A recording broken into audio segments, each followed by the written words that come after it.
Hey guys, welcome back. Today we start with a new method on arrays, that is index method. Now index method is same as what we have seen for the element part, where you find the element or the index number of a particular element that you want to search. Here in this method, it returns the smallest index value for the first occurrence of an array. Yeah. So it will find the first occurrence as soon as it is available within the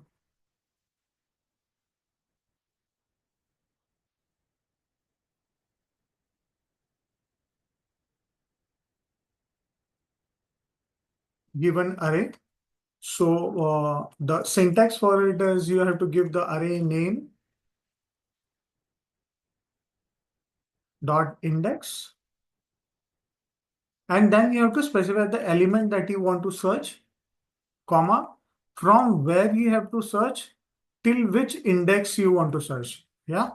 So these two are optional. Start and stop are optional.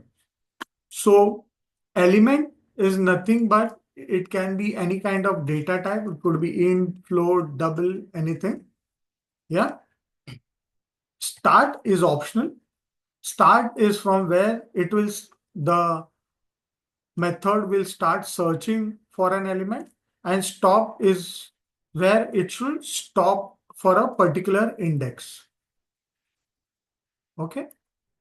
So pretty simple. It will just give you the index at which a particular element occurs. So let's see with it with a basic example. Basic example of index method.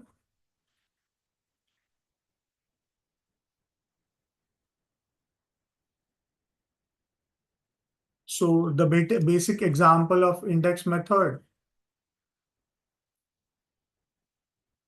So we have this import array as array underscore name.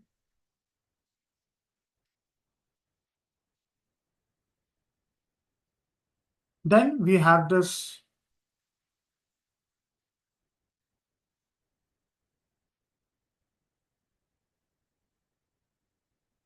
our original array.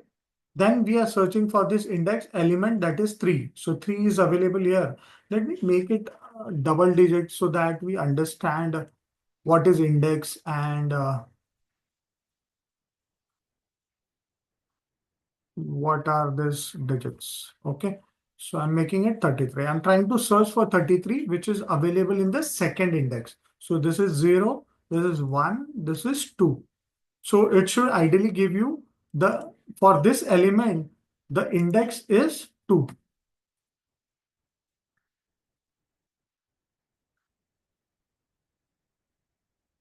Yeah.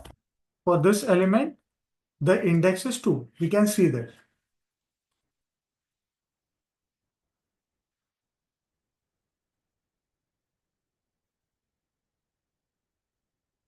Now let's try to search it with a range. So I say, and the important point that you need to note is 33 is occurring twice within this array. Yes.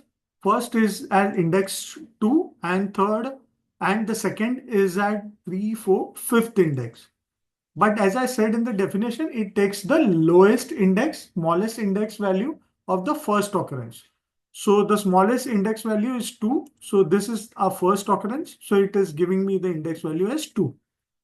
Now, suppose let's use this above example with the range to search an element. So I am not in this particular example. What I'll do, I'll eradicate the second element by starting my search from the third element. So element, comma, 3, comma, 6. Yes. So I have 5 elements. So 6 I have to give. So it will always give you 6 minus 1. So let's see what it gives. You can see the element that the index number that it is showing is 5 because we started from 3. So but obvious the second index is automatically skipped. So it started from 3 and started searching for 33 from the third index. So 44, 45 and 33, which is at the fifth index within this entire array. So that's why we got the output as 5. Yeah. So the range will always matter if you have it specifically provided. Now, when we try to find the element which is not present, then it will give you an value error. Yes. So if a particular element is not present within the array, then it will give you a value error. So if I try to find 100 within the above array, which is not available, then it should give me a value error. Okay, so let's see. What I'm trying to do is I'm trying to find 100 within this array, which is not available. So 100 is not available within this array. So let's see what is the output. So we get an array index X not in array. Yeah, so this particular element is not available within the array.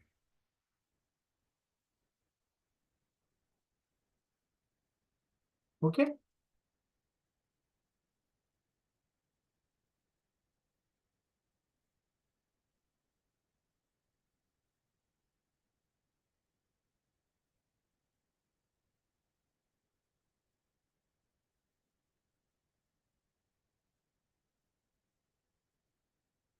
What we can do is we can also specify an element specify a search from a particular index value. We can start search by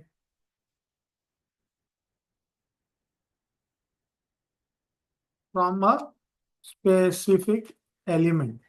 So I do not need to give the second parameters within the array. So the I can if I even if I do not give the second parameter, so I'll show you that. So, because the second parameter is also optional. So even if I do not specify 6 here, it will still run till the end of the array and it will give me the same output, that is 5. You can see this. Yeah. So since I am searching for a particular element till the end of the array, I do not need to give a stop element, which is optional. Yeah.